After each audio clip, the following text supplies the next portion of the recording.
आप दुश्मन हैं मुसलमानों के, उसका सबूत ये बिल है।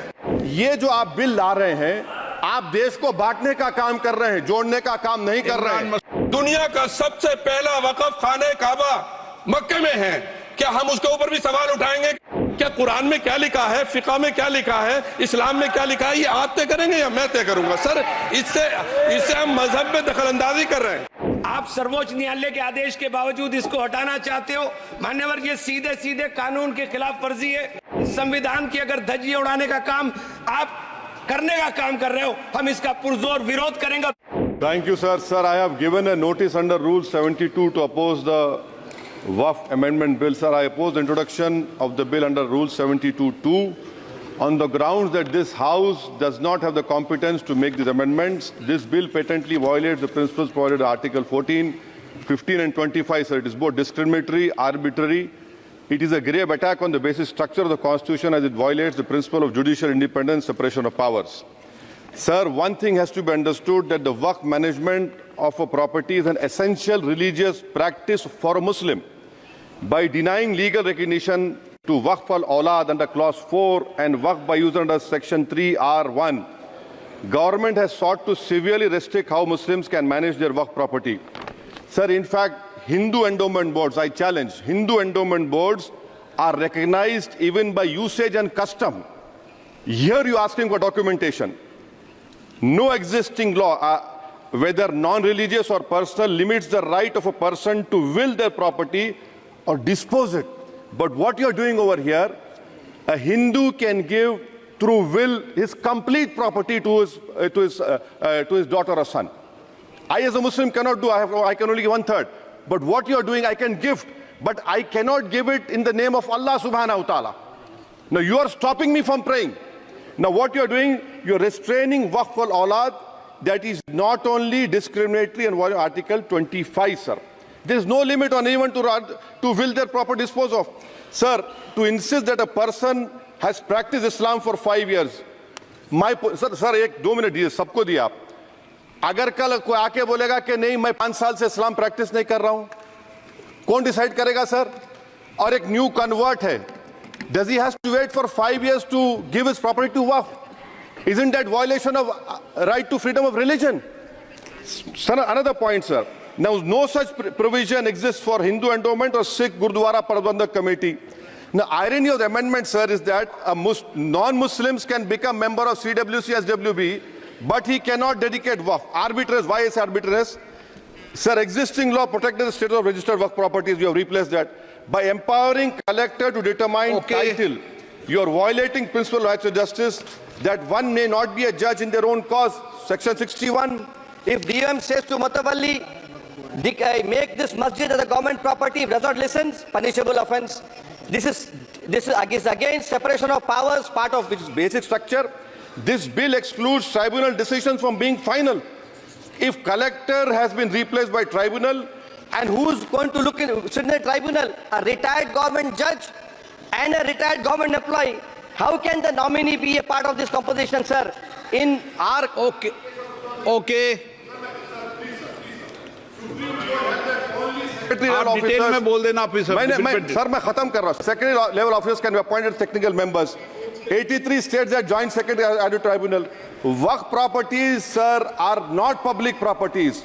By removing Waqf by user, this government wants to take over Dargah, Masjid and Waqf properties. Sir, take this example of 107. You have made it more difficult to be removed. Encroachment happens. Section 37 removes protection to Waqf properties. Section 40 prejudicial amendments. And the government is, sir, government बोल रही है. Sir मैं खत्म कर रहा हूं sir, आधा minute. Government कह रहे हैं कि हम महिलाओं को दे रहे हैं. मुझे यकीन है कि आप बिल्किस बानो को और ज़किया जाफरी को मेंबर बनाएंगे, मुझे यकीन है. मैं आपसे जानना चाह रहा हूं सर कि ये जो आप बिल ला रहे हैं, आप देश को बांटने का काम कर रहे हैं, जोड़ने का काम नहीं कर रहे हैं. आप दुश्मन हैं मुसलमानों के, उसका सबूत ये बिल है. मैं वाहिद आदमी हूं इस सदन में जिसमें 1 मैन कमेटी आपके द्वारा बनाई गई सरकार के, और मैं उसमें पेश हुआ 123 प्रॉपर्टी में.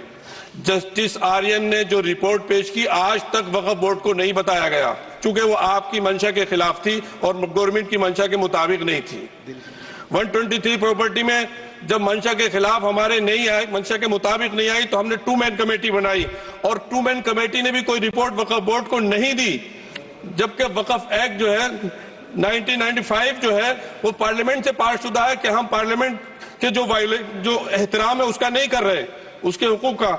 इसी तरह से सर सूबाई हुकूमतों को इख्तियार दिया गया।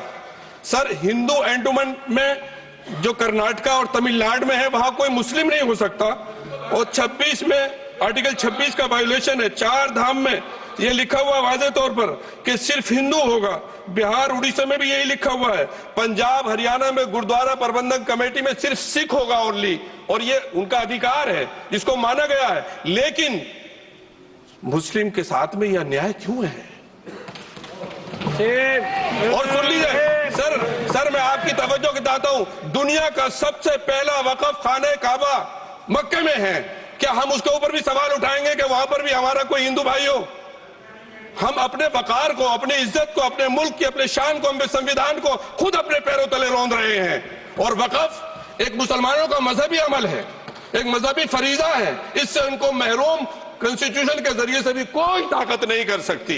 सर ये हम बहुत बड़ी गलती करने जा रहे हैं, जिसका खुमियाजा हमें अभी नहीं सदियों तक हम भुगतते रहेंगे, क्योंकि हम खुद अपने कॉन्स्टिट्यूशन को, संविधान को, उसकी पामाली कर रहे हैं। अगर हमें इस सिलसिले में, मैंने सर पूरा मैंने उसको मध्यम से पढ़ा है और मैंने पूरी 40 तरामीम जो उसमें गलत है उसको लिखकर जो है वो मैं लेकर आया हूं।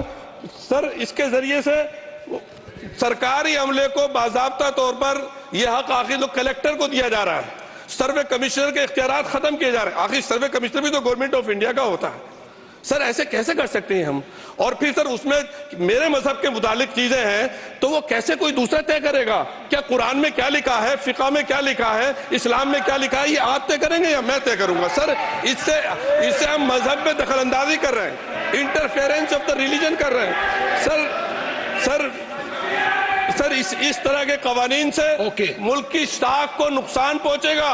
कॉन्स्टिट्यूशन की स्पिरिट हम खत्म कर देंगे, और अगर ये होगा तो कोई भी अकलियत, कोई भी माइनॉरिटी अपने आप को हिंदुस्तान में सेफ नहीं करेगी। पिछले दिनों सिखों के साथ भी ये हुआ, और कुछ ईसाई भाइयों के साथ भी इस तरह के वाकयात हुए हैं, जिसकी वजह से सब लोग अपने आप को असहाय महसूस कर रहे हैं। 10 साल से जो मुल्क में माइनॉरिटीज के साथ, उनके हुकूक के साथ, उनके रिलीजन फ्रीडम के साथ जो खिलवाड़ किया जा रहा है, उससे रूह कांप जाती है। और ऐसा महसूस होता है कहीं ऐसा ना हो कि जनता इन हुकूक के लिए, कॉन्स्टिट्यूशन को बचाने के लिए दोबारा सड़कों पर आ जाएगी। माननीय अध्यक्ष जी, मैं वक्फ संशोधन विधेयक 2024 को विरोध करता हूं। मान्यवर, हम लोग संविधान की कसम खा करके यहाँ आए और इस संविधान की धज्जियां इस विधेयक के अंदर उड़ाने का काम किया जा रहा है। आर्टिकल 15 के अंदर धर्म, नस्ल, जाति, लिंग, जन्म स्थान के आधार पर भेदभाव करने को, मान्यवर मैं आपकी हंसी को समझ रहा हूं, लेकिन ये बहुत गंभीर और महत्वपूर्ण विषय है। अभी हमारे माननीय सदस्य कह रहे थे कि मंदिर और मस्जिद के मसलों में फर्क नहीं कर पा रहे। मैं बताना चाहता हूं, वक्फ बोर्ड मस्जिदों का प्रबंधन करने का काम करता है। वक्फ बोर्ड के तहत ही मस्जिदें सारी की सारी आती हैं, और वक्फ बोर्ड की शक्तियों को आप खत्म कर करके डीएम राज ला करके उन तमाम प्रॉपर्टीज के ऊपर लगभग 8 लाख एकड़ प्रॉपर्टी पूरे देश के अंदर वक्फ बोर्ड के पास है। आप वक्फ बोर्ड की प्रॉपर्टियों को खुर्द-बुर्द कराने की जो साजिश लोग कर रहे हैं, उन साजिशों को बल देने का काम कर रहे हैं। साथ मैं आप माननीय अध्यक्ष जी आपसे कहना चाहता हूं कि आर्टिकल धारा 9 के तहत ये जो CWC संरचना में बदलाव किया गया है, मैं मान्यवर बताना चाहता हूं कि बंदोबस्ती प्रबंधन के अंदर जब दूसरे धर्म का व्यक्ति शामिल नहीं किया जा सकता, तो वक्फ बोर्ड के अंदर ये शर्त क्यों लगाने का काम किया जा रहा है? और आप अगर शर्त भी लगा रहे हैं तो मैं आपसे एक बात पूछना चाहता हूं कि जो कब्जे पर प्रॉपर्टी के ऊपर पूरे देश के अंदर वक्फ की प्रॉपर्टी के ऊपर कब्जे हुए हैं, उन कब्जों को कब्जा मुक्त करा करके अगर कानून लाते के उनको कब्जा मुक्त करा के वहां पर हम लोग शिक्षण संस्थाएं चलाएंगे। जिस आदमी ने वक्फ की प्रॉपर्टी, वो प्रॉपर्टी इस नियत के साथ वक्फ की कि आने वाली नस्लों के अंदर राय खुदा के अंदर फलाह के काम किए जा सकते हैं। उन फलाई कामों के लिए ओके, अगर इन अध्यक्ष जी 2 मिनट के लिए 2 मिनट अभी नहीं, 1 मिनट दे दीजिए। 1 सेकंड भी नहीं। श्री जीएम बाल योगी,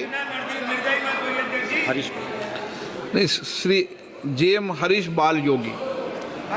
Thank you, Speaker sir. 1 minute को बात, हाँ खत्म कर, कंक्लूड कर। मैं माननीय अध्यक्ष जी कंक्लूड कर रहा हूँ 1 सेकंड के लिए। मैं इसके अंदर धारा 40 को माननीय अध्यक्ष जी हटाने का काम किया।